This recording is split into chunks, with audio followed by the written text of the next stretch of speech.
MBN 뉴스와이드 생방송으로 진행이 되고 있습니다. 이게 무슨 뭐 막말 활화산도 아니고요. 이 한국당은 정말 왜들 이러실까요? 떠나가는 전원책 전 의원이 비대위가 저질이다 이러면서 14일에 폭로를 예고했습니다. 전원책 폭로를 할까요? 하여튼 기자회견을 예고했고 김병준 위원장은 그 사람은 전원책 자연인이에요. 네, 이렇게 받아쳤고 이 와중에 친박계가 또 꿈틀거리고 있습니다. 김병준 전원책은 자연인이다. 전원책 14일 폭로 기자회견 예고 양측 속내부터 짚어주십시오. 일단 한국당 흙탕물 싸움으로 이게 지금 번지는 건지 기자회견 예고는 했는데 해촉 한국당 비대위 나를 하청업체 취급했어요. 조강특위 문제로 심려를 끼쳐 송구합니다. 김병준 조강특위에 특정 인물 넣어달라 해서 갈등이 시작된 거예요. 전원책에 2명 명단을 줬으나 강요는 없는데요. 14일에 기자회견 열고 입장을 표명하겠어요. 당과 관계가 끊어진 자연인이자 시민의 한 사람으로서 기자회견한다고 참 드릴 말이 없습니다. 이상입니다. 이미 이제 해촉을 한 상태고 우리 당과는 이제 뭐 관계가 끊어진 뭐 자연인 또 시민의 한 사람으로서 하는데 제가 뭐라고 드릴 말씀이 없습니다. 당에 추천돼 있는 인사 2분 그것도 전 변호사와 아마 상당히 가까운 분들이라고 생각해서 2분의 명단을 드린 적은 있어요. 저는 전혀 모르는 사람들입니다. 일면식도 없고 만나본 적도 없고 전화 한 통화 해보지도 않은 분들입니다. 제가 모르는 분, 저하고 아무 관계도 없는 분을 제가 강요할 이유가 있겠습니까? 여러분들이 상식적으로 생각해 주시기 바랍니다. 국회의원이 110명이나 되는 정당이 지지도가 불과 10% 조금 넘는 이 상태인데 이 상태에서도 자기 반성, 자기 성찰, 그리고 자기 희생이 안 보인다. 대중에게 무엇을 던져줄 것인지, 무엇을 제시할 것인지, 다음 세대를 위해서 무엇을 내가 할 것인지 어떠한 비전도 없어요. 얘기를 할지 안 할지도 제가 지금 고민하고 있어요. 사실은 프레스 센터를 예약을 해놓았다가 좀 어떻게 할까 아직도 고민을 하고 있습니다. 이거 진짜 다룰 얘기도 많고 7시 안 넘어갔으면 좋겠고요. 이걸 길게 논평할 필요가 있나요? 양 박사 한 말씀씩만 하고 넘어가죠. 이거 전 진행 중인데. 문학적으로 접근하려고 지금 제가 예? 길게 썼는데 한 말씀만 예, 드리라고 하십시오. 하니까 이 낭인은 낭인일 뿐입니다. 이게 예. 낭인이 무협문학에 있어서 칼잡이, 뜨돌이 칼잡이, 그리고 용병 칼잡이 이런 거거든요. 이 낭인 2사람이서 칼싸움을 했어요. 예. 그런데 낭인이 고용한 낭인, 하청업자한테 재하청 받은 사람이 결국은 하청업자한테 칼 맞아 죽었어요. 예. 이게 이 사건의 본질이고요. 네. 김병준 전원책 아무리 띄어도 낭인은 낭인일 뿐이고요. 친박의 이 좌장들과 이박의 수장들이 뒤쪽에서 각각의 입장을 대변자로 내세웠던 그래서 스스로 자율 의지가 거의 없는 분들이다. 예. 이 상황이 지금 자유한국당의 안타까운 현실이다. 그러니까 양 박사 말씀드리면 칼 맞아 이거는 뭐 무협 소설 예, 문학 바탕으로 하다 보니까 접근으로 그런 얘기까지 보면. 나왔다로 이해하도록 하겠습니다. 최진영 변호사로 갑니다. 저는 제 말씀 드리기 전에 낭인이라는 말 쓰신 것에 대해서는 저는 굉장히 유감입니다. 예? 낭인이라는 것은 일정한 직업 없이 여기저기 떠다니는 사람 그런 식으로 표현하는데 예. 지금 공당에 지금 제1야당의 대표급에 있는 분을 낭인이라고 표현하는 것은 그것은 정치적인 도의가 아니라고 저는 생각합니다. 이제 그건 뭐 사회를 인정하겠습니다. 그 정도 하시죠. 제가 그 부분 분명히 말해요. 무협지에서의 낭인은 떠돌이 무사를 이야기를 합니다. 그렇게 보셨다 그 얘기고. 그렇게 얘기를 하지만 무사고, 듣는 사람 입장에서는 굉장히 불편하게 들릴 수도 있다는 애초에 걸 우리가 말씀드립니다. 김병준 비대위원장 할 때 인적 청산을 위한 칼잡이라고 이야기를 했습니다. 그리고 그 칼잡이가 또다시 전원책 조강특위 위원을 다시 뽑을 때 칼잡이를 뽑았다고 이야기를 했었습니다. 이 부분을 무협지적인 비유를 통해서 저는 낭인이라는 표현을 썼던 거죠. 표현의 자유는 충분히 존중합니다만 그에 따른 어감이 저는 불편하다는 겁니다. 네, 알겠습니다. 아무튼 저는 그렇습니다. 네. 결국 어디에서 잘못됐냐. 네. 결국 전원책 변호사 같은 경우에는 전권을 달라라고 했고 거기에 대해서 이 비대위원장 같은 경우에는 전례 없는 권한을 주려고 했죠. 어떻게 내가 전권을 주려고 했냐. 이런 마음 속에서 정말 거기에서 불신이 싹 텄다. 저는 그렇게 생각합니다. 결국 이렇게 된 이상 전격적인 전자가 계속 돌림이 됩니다만 이 모든 것이 어떤 비대위원 같은 경우에는 좀 빠른 시간 내에 100일 정도의 어떤 혁신의 성과를 보여야 되는데 그러지 못한 가운데서 또 다른 어떤 비극이 잉태되고 있는 것 같은데요. 지금 이거 새로운 또 그 비대위원으로 인한 위기 더 중요한 것은 이 위기를 최대한 빨리 신속하게 극복하는 것이 오히려 관건이 아닌가 생각합니다. 네, 알겠습니다. 노영희 변호사로 갑니다. 우선 19초로에서 모신 분을 문자로 해촉하는 거는 저는 매우 부적절했다고 보고요. 그거는 사실 예의가 아니죠. 그래서 당연히 전원책 그 위원이 기분 나빴을 수밖에 없습니다. 그러니까 요새 뭐 회사에서도 그렇게 하기가 좀 어려운 거 그럼요. 아니에요? 그거는 사실은 인격적인 모독에 가깝기 때문에 그거는 저는 왜 그렇게 하셨는지 좀 유감스럽습니다. 네. 어쨌든 그건 매우 부적절했고요. 네. 또 김병준 비대위원장은 본인이 당의 비대위원장이기 때문에 가져야 될 또 위험이나 이런 여러 가지 것들이 있는데 네.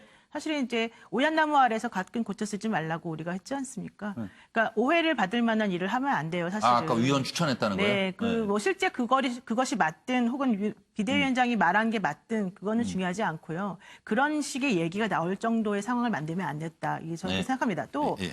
이제 전원책 변호사는 사실은 그 바깥에서 계속해서 이 자유한국당이 잘 되기를 바랬던 사람 중에 한 명으로 제가 알고 있는데 예. 그런 분이 들어가서 뭔가 좀 쇄신을 해보려고 하다가 뭐 이런저런 사정 때문에 안 됐다. 그래서 매우 속상한 거는 충분히 이해를 하고 예. 또 당연히 문자로 해촉당하면 기분이 나쁘죠. 그렇지만 그렇다고 해서 무슨 기자회견까지 하면서 또 여러 가지 분란을 일으키는 거는 저는 또 좀 그것도 옳지 않은 것 마땅치는 같아요. 그러니까 않다. 양쪽 다 저는 지금 자충수를 두고 있다 서로 간에 예. 이건 좀 옳지 않다 이 말씀드리고 싶습니다. 네, 김관덕 부장님. 어떻든 두 사람은 제가 보기에 잘못된 만남이었던 것 같고요. 그런 노래 제목이 비슷한 게 있죠. 근데 어떤 굴러온 영입된 인사들끼리의 저런 싸움으로 인해서 늦게 들어온 사람이 결국에 나가게 됐는데 이렇게 되면 역시 당의 이 박힌 돌들 그리고 이 소위 뿌리 세력들이 힘이 상대적으로 세지게 됩니다. 이렇게 되면 영이 안 서기 때문에 예. 그렇게 되면 결국에는 지금 누가 조강특위 위원으로 다시 오더라도 예. 인적 쇄신을 본격적으로 하기는 어렵게 되고 그렇죠. 결국에는 예, 예. 타기 총선의 공천에 가까운 인적 쇄신을 하는 작업은 네. 결국에는 다 전당대회의 새 대표에게 넘어가는 예, 알겠습니다. 지금 현재는 제대로 하기 어렵다, 지금. 관리하는 구원투수에 불과하게 되는 현상이 생기는 것 같습니다. 네, 김영주 의원님. 네. 저는 이제 왜 이러시는지 모르겠습니다. 결과적으로는 두 분 다 같은 운명에 처해 있다. 저도 양문숙 박사 거의 비슷한 그분을 뭐 양인으로 하든 전문가로 하든 농인이든 어쨌든 전문가든 간에. 그 두 분 다 예. 아마 결과적으로는 슬슬이 퇴장하는. 뒷길로 갈 수밖에 없을 것이다. 그 원인은 뭐냐 하면 예. 어쨌든 그 전원책 변호사를 이렇게 모셔오는 부분에 있어서 어떤 자리를 줄 것인가를 결과적으로는 말하면 김병준 비대위원장이 판단을 잘못한 거죠. 그분이 그 성격에 맞는지 또 충분히 그런 일을 어떻게 해야 될 것인지에 대한 모셔왔다는 것부터가 잘못됐다는 선택의 그런 부분이죠. 그래서 같은 잘못이죠. 비대위원으로 같이 일을 해야 될 예, 부분을 어떻게 조강특위로 활용할 것인가 또 누구를 네. 할 것인가에 대한 깊은 고민이 없다는 데 대한 분이 책임을 져야 될 것 같고요. 네, 네. 또 하나 책임져야 될 분 중에 한 사람은 우리 김광덕 부장님 같은 분 책임져야 됩니다. 네. 과학적 분석을 얘기하면서 얼마 전까지만 하더라도 이것은 역할 분담이다. 그렇게 얘기를 하셨다고 오늘은 잘못된 만남이다. 이렇게 얘기하는 것은 좀 잘못된 분석이었어요. 잘못된 분석. 세요. 예. 바로 시인해버리잖아요. 잘못됐다는데 뭐 할 말이 뭐 있어요. 그렇게 저는 그렇게 좀 넘어가고 짜고, 예. 잘못됐다는데. 근데 어쨌든 기본적으로는 지금 현재 이 두 분이 당에 착근을 하지 못하고 있었다. 착근을 그러니까요. 해야만 리더가 하죠. 되고 한 방향 정렬이 맞아요. 되고 변화를 이끄는데 그 그 모습은 부분에 대해서 지금 참. 이게 정말로 야. 한편으로 보면 이 전원책 변호사나 김병준 뭐 비대위원장이나 예, 예. 당의 국회의원들을 굉장히 컨트롤하기 쉽다고 생각하는데 결코 그렇지 않다. 절대로 하나도 그렇지 않아요. 끄떡거리고 변화를 저는 갖고 있지 절대로 않다라고 그렇지 하는 것을 그대로 여실히 보여주고 있다고 보입니다. 예. 아실만할 것 같은 분들이 참 어렵네요. 참행진 전. 김영주 전 의원님이 뭐, 분석하는 거는 틀리는 게 별로 없어요. 보면은. 아니, 다 알아들었어요 이미. 그러니까 본인이 잘 생각해 보시면 되고. 너무 자세를 낮추게 하네. 김용주 의원은 근데 하나만 하나 한 얘기, 다 지난 얘기. 애매모호한 얘기하니까 그렇게 안 틀려 보이는데 일단 제가 그 두 분 관계를 하청의 재하청이라고 그랬었는데 예. 최근에 이렇게 보니까 이 그림처럼 박새 둥지에 들어온 뻐꾸기 네. 아닌가. 예. 남의 그래서, 동지에 들어가서. 예, 이 사람들이 완전히 우리 한국당의 안방을 차지하고 예. 한국당의 방향, 예. 한국당의 어떤 그 나갈 길 이념, 뭐, 이런 이런 것까지 걸, 다 좌지우지했잖아요. 예, 예. 그렇죠? 예컨대 무슨 탄핵 문제라든가 그다음에 보수 통합 문제라든가 그런데 문제는 자기네끼리 싸운 거예요 지금. 그러니까 한 둥지에 뻐꾸기 알이 2개가 들어가 있는 거예요. 네. 그 뻐꾸기 형제끼리 이게 싸우는 역사적으로 이런 일이 없었어요, 그죠? 네, 그렇긴 예, 해요. 외부 네. 인사들이 들어와서 자기들끼리 싸운 사례가 없었어요. 그래서 예. 제가 볼 때는 이 경우는 어차피 이 두 분 다 손님이니까 예. 방구들 고치러 들어와가지고 안방에 들어 앉아 있는 모양새인데 예. 두 분 다 제가 보니까 방구들 고칠 능력이 없는 것 같으니까 예. 이제 그만 나가셔야 될 것 같아요. 비대위원장은 해촉 대상입니까? 모르세요?